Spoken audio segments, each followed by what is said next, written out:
He's an architect experienced in steel structures. Now Richard Gage is touring the country with a controversial message about September 11th. Richard Gage is here to show us why he's calling for a more thorough investigation into the collapse of the World Trade Center building. Thank you so much for joining us. You're very welcome. It's great to be here. Well, first of all, give us a little bit more about your background. Well, I'm an architect of 20 years, a member of the American Institute of Architects, and have been studying steel-framed, fireproof buildings for about that long. We ask that for clarification because as we get into this, we want people to make sure that you're not just somebody with a wacky idea. Right. Okay? You come with some science to you. What is the official reason for the collapse of the World Trade Center tower? Well, we're told that the planes hit the buildings and there was an explosion and a fire, and about an hour and a half later, in the case of the North Tower, the buildings collapsed due to structural weakening due to the fires. The problem is that we don't have large gradual deformations associated with collapses, and fires in high-rises have never brought down a steel frame high-rise building at all, ever. And what we have, unfortunately, is the evidence in the Twin Towers and the third skyscraper to collapse that day, which most people don't know anything about it. We have the evidence of the 10 key features of controlled demolition. In the case of Building 7, it collapses straight down into its own footprint at free fall speed in the first 100 feet. It's dropping, as you can see, symmetrically, smoothly, at free fall speed in the first 100 feet, 2.5 seconds. This is uncanny. There's 40,000 tons of structural steel designed to resist this collapse. What, a 47-story building? Yeah, this is called Building 7, right? A football field away from the Twin Towers. Oh, okay, so what we're showing is left what happened. In fact, right is a controlled where you are using, or the people who made this happen, used demolition. Indeed, and this is a direct comparison. And you can see that, indeed, almost free fall speed, free fall acceleration through 40,000 tons of structural steel. That is uncanny. So we have 700 architects and engineers demanding a new investigation as a result of this evidence and the evidence in the World Trade Center. That is very explosive. Almost every architect and engineer we show this information to agrees with us that these are controlled demolitions.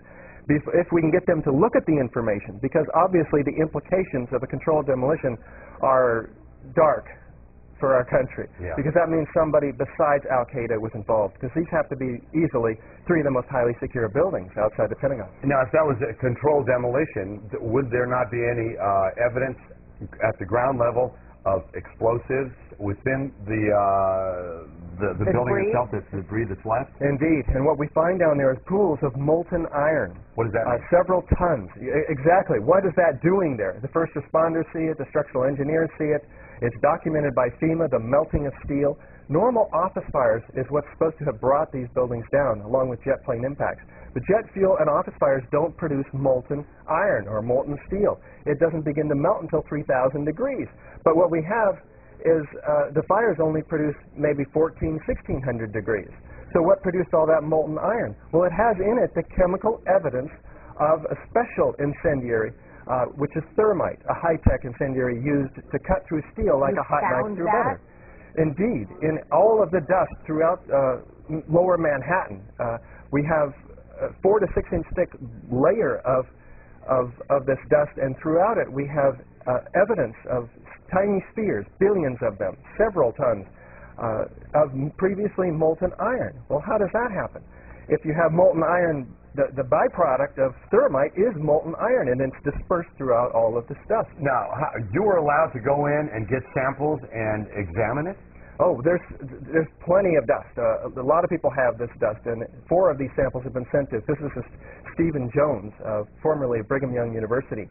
And they find in it not only these spheres, which others have found too, USGS, R.J. Lee, doing toxicological studies. These spheres have iron, aluminum, fluorine, manganese, very unusual elements associated only with thermite. And there's small chips of unignited thermite as well. This is very high-tech thermite, nanothermite. It's not found in a cave in Afghanistan.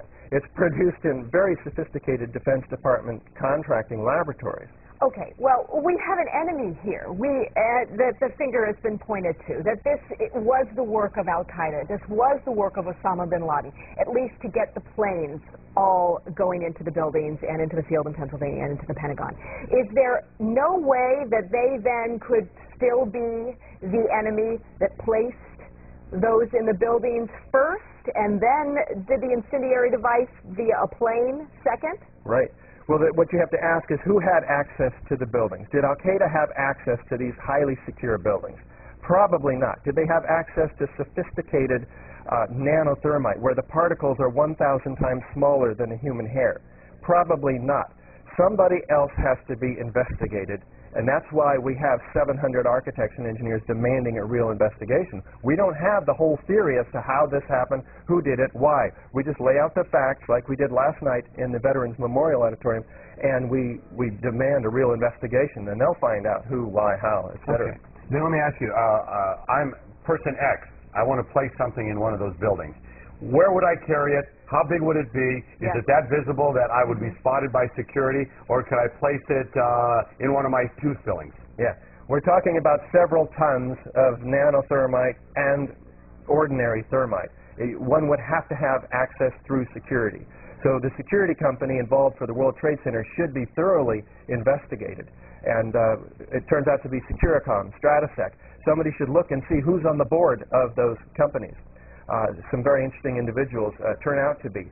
In addition, one would have to have the cover of, say, an elevator modernization, which was, in fact, going on 9 months prior to 9/11, so that there were workers throughout the World Trade Center that had access to the hoistway, which is immediately adjacent to the core columns and beams in the building. You're not trying to freak out the country, but you can't help but feel a little freaked out by this. Yeah, you're getting it. Yeah.